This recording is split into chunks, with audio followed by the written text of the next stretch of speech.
we are going to read the 11th chapter of the BFG by Roald Dahl. It is called Journey to Dream Country. After this, we can go over to teams, and there are comprehension questions.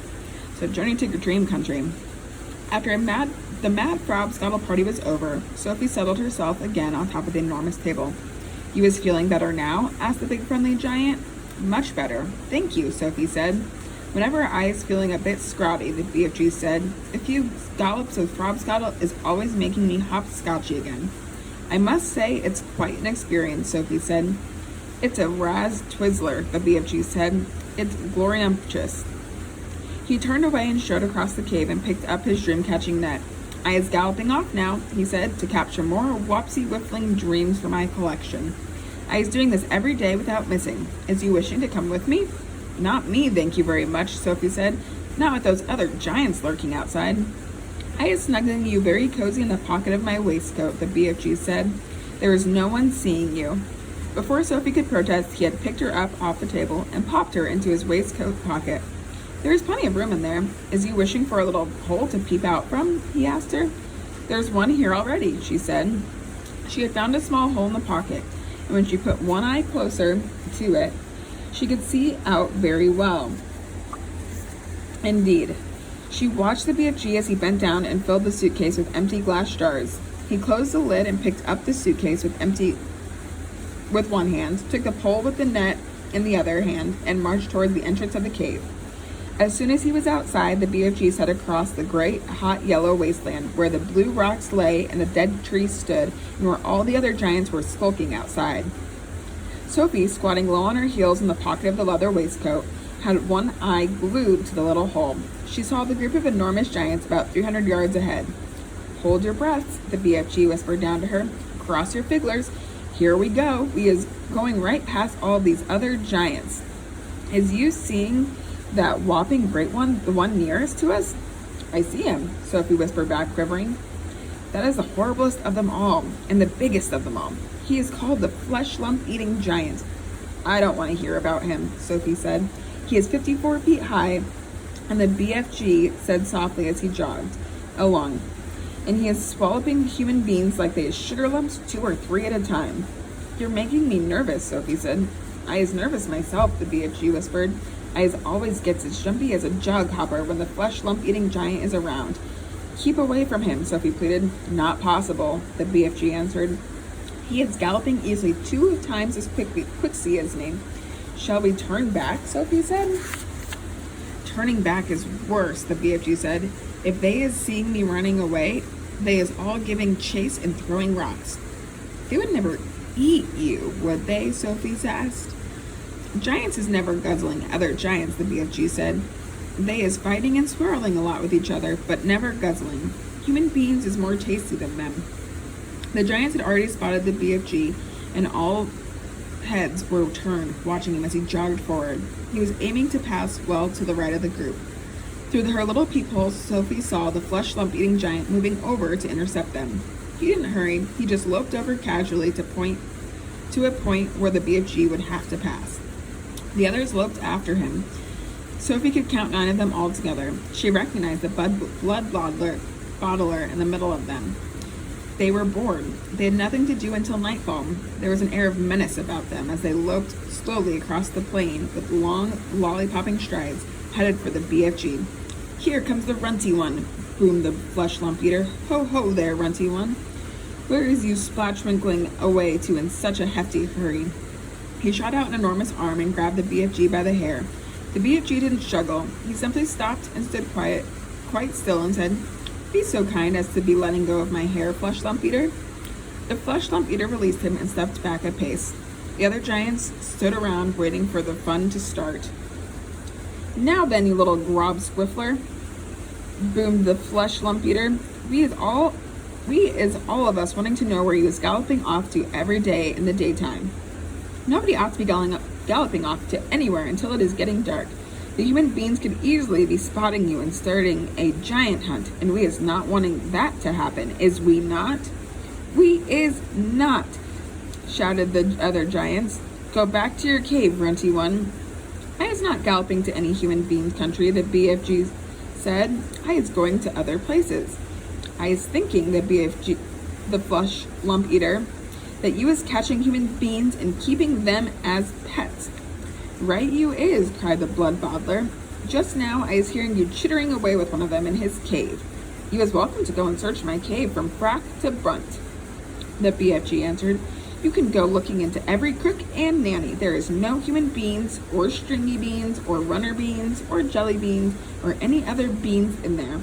Sophie crouched still as a mouse inside of the BFG's pocket. She hardly dared breathe. She was terrified she might sneeze. The slightest sound or movement would give her away. Through the tiny peephole, she watched the giants clustering around the poor BFG. How revolting they were. All of them had piggy little eyes and enormous mouths. When the flesh lump eater was speaking, she caught a glimpse of his tongue. It was jet black, like a slab of black steak. Every one of them was more than twice as tall as the BFG. Suddenly, the flesh lump eater shot out two enormous hands and grabbed the BFG around the waist. He tossed them high in the air and shouted, "Catch him, man-hugger!" The man-hugger caught him. The other giants spread out quickly in a large circle.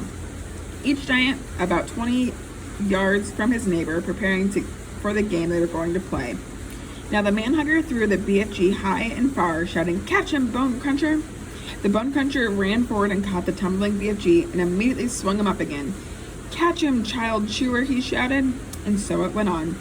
The giants were playing ball with the BFG, vying with each other to see who could throw him the highest. Sophie dug her nails into the side of the pocket, trying to prevent herself from tumbling out, and then she was upside down. She felt as though she were in a barrel going over the Niagara Falls. And all the time there was a fearful danger that one of the giants would fail to catch the BFG, and he would go crushing into the ground. "Catch him, meat dripper! Catch him, gizzard gulper! Catch him, maid masher! Catch him, blood bottler! Catch him! Catch him! Catch him!" In the end, they got bored with this game. They dumped the poor BFG on the ground. He was dazed and shattered. He gave a few kicks and shouted, "Run, you little runt! Let us be seeing how fast he was galloping." The BFG ran. What else could he do?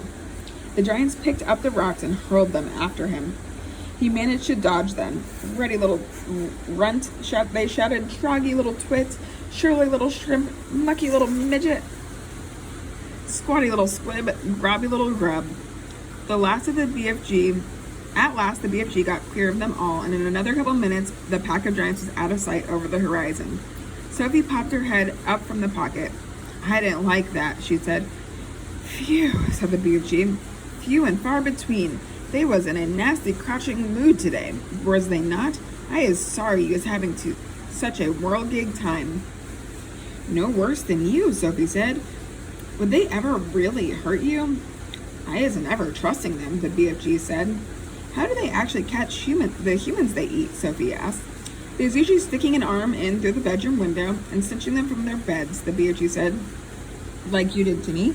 "Ah, but I isn't eating you," said the BFG. "How else do they catch them?" Sophie asked. "Sometimes," the BFG said, "they is swimming in from the sea like fishes, with only their heads showing above the water.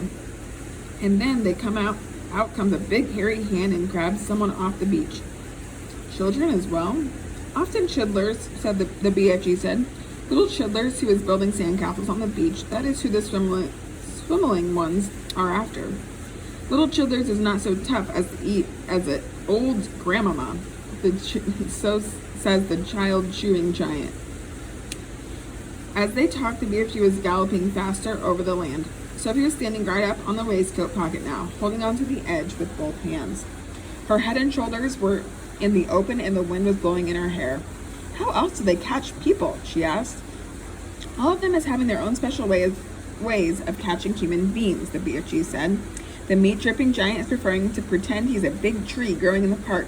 He is standing in the park in the dusky evening, and he is holding great big branches over his head. And there he is waiting until some happy family coming to have a picnic under the spreading tree. The meat-dripping giant is watching them as they lay out in their little picnic.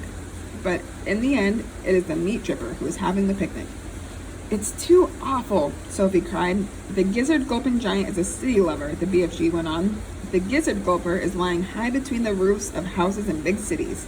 He is lying there snuggy and sniggler and watching the human beings walk on the street below.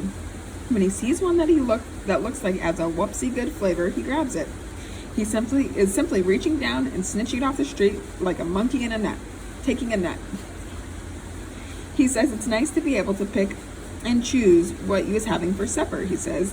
It's like choosing from a menu. Don't people see him doing it? Sophie asked. Never is they seeing him. Don't forget, it is dusky dark at that time. Also, the gizzard gulper has a very fast arm. His arm is going up and down quicker than Squinkler's. But if all these people are just disappearing every night, there's surely some sort of outcry, Sophie said. The world is a whopping big place, the BFG said. It has 100 different countries. The Giants is clever. They is careful not to be diddling off to the same country too often. They's always switch fiddling around. Even so, Sophie said. Do not forget, the BFG said, that human beings is disappearing everywhere all the time without the Giants guzzling them up. Human beings is killing each other much quicker than Giants is doing it. But they don't eat each other, Sophie said. Giants isn't eating each other either, the BFG said, nor is Giants killing each other. Giants is not very lovely, but they is not killing each other. Nor is crocodilies killing other crocodilies. Nor is pussycat killing pussycats. They kill mice, Sophie said. But they is not killing their own kind, the BFG said. Human beings is the only animal that is killing their own kind. Don't poisonous snakes kill each other? Asked Sophie. She was searching desperately for another creature that behaved as badly as the human. Even poisonous snakes is never killing each other, the BFG said, nor is the fearsome creature like tigers or rhinoceroses. None of them is ever killing its own kind. Have you ever thought of that? Sophie kept silent.